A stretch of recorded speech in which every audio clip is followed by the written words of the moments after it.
no.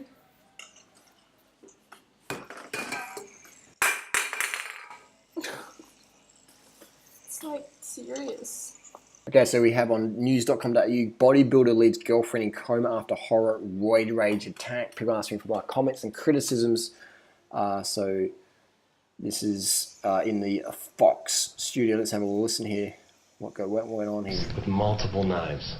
The attack, much too graphic at times to show. He's got the knife in his hand there. Ooh. He's Is that Vegan Gains? striking her multiple times. For 40 minutes, the video shows Bocce punching, kicking, throwing lit candles at her repeatedly, and worse. Stabbing her multiple times. Leaving the room at times, washing the knives, before coming back to attack. He's opening the drawer, grabbing another knife. Little, if any, words are exchanged. Just rage. She's just laying there. You can see she's not she's fighting. not fighting back, moving at all. No. She survives, but barely, in a coma for days. Bocce arrested after neighbors find Christina on the porch and call police, charging him with assault with intent to murder. This video, as awful as it is, thank God we have it. Evidence that is hard to argue, at least you would think. During his arraignment, an unlikely witness takes the stand for his defense. Christina. Told the judge, wanted to dismiss the charges, wanted the defendant out of jail, and told the judge that it was her fault that this happened. After being beaten and stabbed inches from death, she wants the case thrown out. Prosecutor Eric Smith says it happens in more than half of the domestic violence cases that end up on his desk. Our office handles about 2,500 cases of domestic violence a year. And of those cases, nearly 60% of the victims either recant their story in the court or don't show up to the court at all. He says whatever the reasons given, the law allows his office to move forward with charges. The defendant puts pressure on the victim to dismiss the charges. Well, we are the only ones that can dismiss the charges, so we don't do it. And he's willing to talk about this case because of how clearly it illustrates what can happen in these situations. If you see someone going through this and you think someone's going through this, even if they say they're not, because they are afraid to come forward in any way, shape, or form. And it's a difficult thing to do, but you got to put yourself in there and help. He comes back multiple times with multiple. So this is interesting here. So this is Fox Detroit. There's a camera in the house. Not sure how there was a camera in the house, but it was good because if this wasn't caught on camera, he's texting on his phone. So it's So this is the person. He had they found cocaine, marijuana, meth, ecstasy, and the substance that contains human growth hormone. But they're blaming this on steroids. His lawyer is claiming that he shouldn't be prosecuted because it was the steroids' fault. We go to another website here. We have how to get rid of this click up buttons. So this is alleged attempted murder. So the girl who got bashed wants the police to drop the charges. So this is the girl here. She's got the lip injections, and so just a standard 22-year-old Instagram girl following the trends. And she said it was her fault, which I disagree with. But it is crazy. So this guy almost killed her, and she's blaming herself and says that he loves her. I'll tell you what, it's ready, mate. Anyone lays a hand on you like that, they don't really care about you at all. 24 stabs, 100 kicks, 50 punches, 24 stabs. So again, it was an expression of passionate love. Yeah, okay. A chair broken and 2 lighted candles thrown at her. I mean, how she didn't die, I don't know. So this guy, this gorilla, or meathead, I shouldn't call him a gorilla, I should call him just a meathead mongrel, has a lawyer, an attorney, attributed to his client being under the influence of steroids. So it wasn't his fault, it was the steroids' fault. Well, I've taken steroids myself, and it didn't turn me into a fucking psycho like this. So, anyway, so this guy he's got a history of violence, and so I would say, in my opinion, this guy deserves a death sentence, because for me that was attempted murder, and how she didn't die, I don't even know.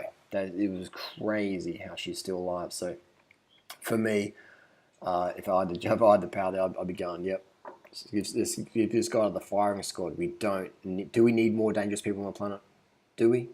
Just chuck them in the firing squad. Any meth dealers, violent people like this, throw them. And I wish Duterte. If this is in the Philippines, boom, this guy would be taken out by a vigilante squad already by the Duterte government. So I feel that America's far too lenient on people like this, and that's why they get away with it. They have lawyers to defend their actions when this is clear as day, caught on camera.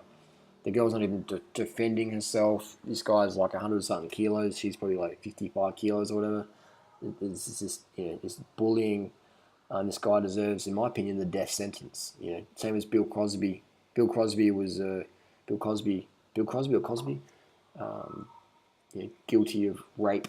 He deserves a death sentence as well. They give Bill Cosby 10 years. Why would you spend 10 years of taxpayers' money to give Bill Cosby a place in prison? Why should the taxpayer have to pay for that? Death squad, firing squad. Take it on. If you're a rapist or a murderer or attempt to murder someone, in my opinion, you deserve the death sentence. And people say, well, what about, you can't be that harsh, Harley. Like, what about if people, fake an attempted murder or fake a rape? Well, those people who claim rape, they deserve death sentence as well. So put the same penalty as the offender, as the other person's going to lie about it. So if you're going to claim rape and you're lying about it, then you get the death sentence. And that way, that will eliminate most of the fake rape claims. It'll eliminate most of the fake assault claims, etc. So if you have tried to kill someone, in attempted murder, then that's, and it's not defense here. This wasn't self-defense. This is like a, some crazy dude. So, but again, steroids will get the blame for it.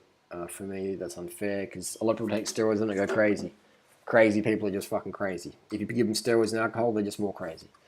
Alcohol is definitely a worse drug. Anyway, that's my thoughts and comments, opinions. I believe this guy deserves the death sentence. I believe any rapist or predator at that level deserves a death sentence. And I feel the Philippines and Thailand, even Thailand here, if you're guilty of rape, you most likely get death sentence. And the Philippines definitely get death sentence. So I think the Philippines is leading the world in terms of proper punishments for drug dealers, people selling meth or stuff like that. Then you go to prison. So you don't go to prison. You're getting death sentence. And I think that's great. Like there's 7 billion people on the planet. Do need any more?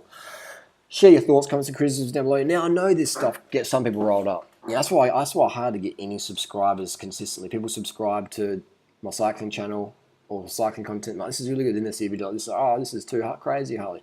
I'm just sharing my comments and criticisms here. I share and believe what I believe, and I do get a lot of views over the years, 187 million views, because I do a wide variety of topics. So some people really don't like this content, but why click on it? So I give people everything. Give you everything out there. So if you do have a grizzle about it, that's your option. That's your choice. Subscribe, unsubscribe, whatever. So I'm going to keep putting out the content that I feel is relevant to educating society, creating a better society. So there you go. That's my take on it. Duterte. Man, I can Duterte. Do you know who President Duterte is? If you don't know who it is, Google up Filipino president, and the Filipinos love him, how he's just eradicating crime so well across the Philippines, like doing a really good job. And go to Davao City, super safe place. Yeah, super safe place. So it's fantastic. There's not many places in the world where I'd feel confident sending Natasha out in her, sexy sports clothing and come back in one piece. But Davao City is one. I don't think as many places in the USA would do that. Too many rapists and murderers that deserve the death sentence. Duterte, leading the charge.